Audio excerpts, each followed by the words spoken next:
আসসালামু আলাইকুম বন্ধুরা, রুহানি চিকিৎসালয় আপনাদের সবাইকে স্বাগত, আন্তরিক ভালোবাসা ও শুভেচ্ছা। আশা করি সকলেই ভালো আছেন। আমিও আল্লাহর বিশেষ রহমতে ভালো আছি। তো আজকে আপনাদের মাঝে খুবই গুরুত্বপূর্ণ এবং খুবই মারাত্মক একটা নকশা বা আমল নিয়ে আসছি, যেটার মাধ্যমে আপনারা চোখে হাজিরা দেখতে পারবেন নিজের চোখে। তবে এটা দেখাতে পারবেন। আপনি যদি তুলারাশি না হয়ে থাকেন তাহলে এটা আপনি দেখাতে পারবেন, এবং এই হাজিরা একেবারে টিভির মতো ঝকঝক করে দেখাবে। এবং কি বলবো, জেবিএল যে মিউজিকগুলো আছে না, এইভাবে স্পষ্ট শুনতে পাবেন। তবে এই আমলটা আপনাকে পরিপূর্ণ করতে হবে, তারপরেই আপনি পাবেন, নচেত পাবেন না।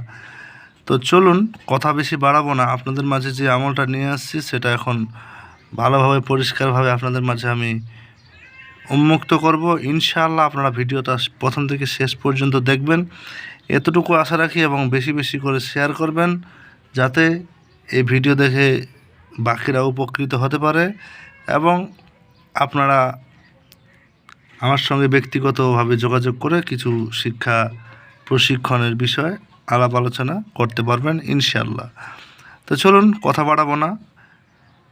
তার আগে একটা কথা বলে দিই, যদি চ্যানেলটাতে নতুন হয়ে থাকেন অবশ্যই সাবস্ক্রাইব করবেন, আর যদি আগে থেকে সাবস্ক্রাইব করে থাকেন আপনাকে জানাই অসংখ্য অসংখ্য অসংখ্য ধন্যবাদ।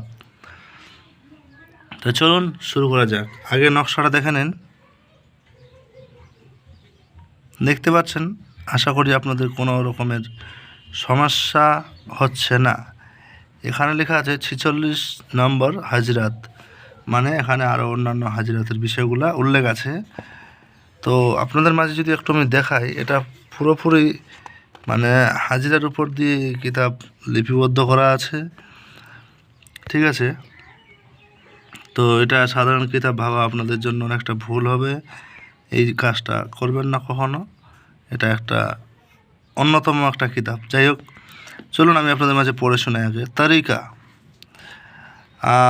मुदरजा बालो नक्श किसी सफ़ेद कागज़ पर बनाकर किसी तिफले नाबालिग को स्याही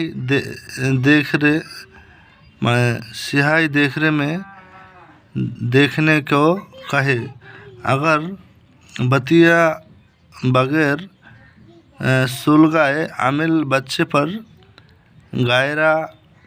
11 मरतबा दुरूद इब्राहिम पढ़कर और इस इसम को 28 मरतबा पढ़कर बच्चे के सर पर और स्याही दायरे में फूक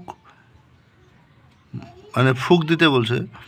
थोड़ी ही देर बाद स्याही खाने में हजरत का नुज़ुल होगा। फिर आप बच्चे को तबसुत से अपने जुमला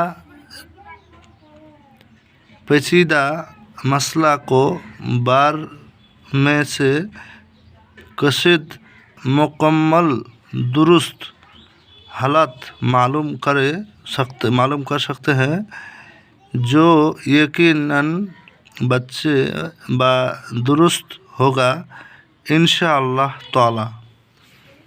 আমি হিন্দিটা একটু পড়ে শোনালাম। অবশ্যই আমি হিন্দি একটু পড়তে জানি, অনেক সময় আমার একটু মিস্টেক হয়। তো আমি বাংলায় আপনাদের মাঝে স্পষ্ট এবং সুন্দরভাবে পরিষ্কার করে বিষয়টা একটু বলে দিই।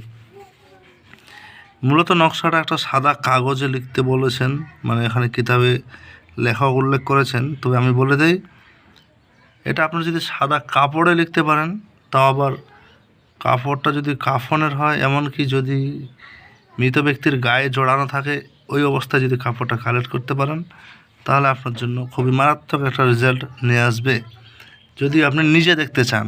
আর যদি মনে করেন যে না, আমি কোনো নাবালিগ বলতে কি 11.5 বছর বয়স, হায়েস্ট 12 বছর হলেও দেখা যায়, আর নিম্নত 7 বছর, কারণ 7 বছরের কম বাচ্চা কিন্তু কথা বলতে পারে না ঠিকঠাক। এই বয়সের মধ্যে বাচ্চাকে আপনারা জোগাড় করবেন, তাও আবার যদি মেয়ে হয় সবচাইতে উত্তম। ছেলে হলেও কাজ করা যাবে, তবে ছেলের ক্ষেত্রে একটু নিয়মটা আলাদা, এটা আপনাদের বুঝতে হবে। নকশাটা একটু স্পষ্ট আবারও দেখে নিন। আচ্ছা, তো চলুন এরপরে যে নিয়মটা বলা হয়েছে এখানে, বাচ্চাটাকে গোসল দিয়ে বসাবেন। বসানোর পর নকশাটা সামনে রাখবেন, বাচ্চার চোখের সামনে ধরবেন এবং বাচ্চাটাকে বলবেন এই যে কালো ঘরটা আছে দেখতে পাচ্ছেন, এই যে এই কালো ঘরের মধ্যে দেখে থাকতে বলুন বাচ্চাটাকে।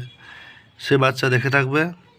এরপরে যে কামটা কি কাজ করতে হবে, বাচ্চাটার মাথায় হাত বুলাতে হবে এবং 11 বার দরুদ ইব্রাহিম পড়তে হবে। আপনারা সকলে জানেন দরুদ ইব্রাহিম, তাও একটু সুবিধার জন্য একটু বলে শোনাই।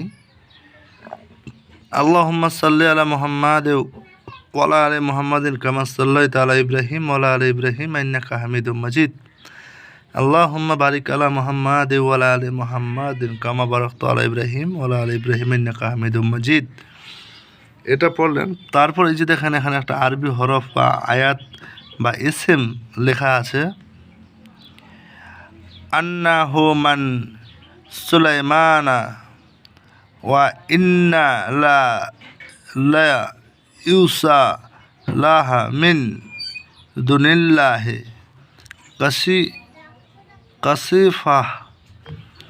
কথা বুঝতে পারলেন? এটা আপনাকে পড়তে হবে 28 বার। আমি আবার একটু স্পষ্ট করে পড়ে শোনাই। এই যে আন্নাহু মান সুলাইমানা ওয়া ইন্না লা ইউসালাহা মিন দুনিল্লাহি কাসিফাহ। ঠিক আছে, এটা আপনি 28 বার পড়বেন। পড়ে বাচ্চার মাথা থেকে নিয়ে এই যে নকশা পর্যন্ত ফু দিবেন। ফু দেওয়ার পরেই 2 থেকে 4 মিনিট বা 5 মিনিট সর্বোচ্চ অপেক্ষা করবেন এবং বাচ্চাকে এর মধ্যে দেখে থাকতে বলবেন। বাচ্চা কিন্তু এখানে দেখতে পাবে একজন জিন্নাত এসে উপস্থিত হবে, তাকে সালাম কালাম করবে। করার পরে আপনি আপনার প্রশ্ন জিজ্ঞাসা করবেন, আপনার প্রশ্নের জবাব দেবে ইনশাআল্লাহ। তো আমি মূলত এতটুকুই নিয়মটা বলে দিলাম। আপনারা প্রয়োজনে ভিডিওটা বারবার রিপিট করে দেখবেন। এটা কিন্তু 100% কাজ করবে। কিন্তু এর যে হার্ড নিয়ম বা নিজে নিজে দেখার নিয়ম, সেটা কিন্তু আমি বললাম না। এটা আপনারা বাচ্চাদের মাধ্যমে মানে কি দেখতে পারবেন। তো যাই হোক, ভালো থাকবেন সবাই। আপনাদের সবার জন্য দোয়া রইল। আর আপনারা আমার জন্য দোয়া করবেন, বেশি বেশি ভিডিও শেয়ার করবেন। দেখা হচ্ছে আগামী ভিডিওতে। ভালো লাগলে অবশ্যই সাবস্ক্রাইব করবেন। আর ভিডিওটা প্রথম থেকে শেষ পর্যন্ত যে দেখলো তাকে জানাই অসংখ্য ধন্যবাদ। তো আল্লাহ হাফিজ, ভালো থাকেন।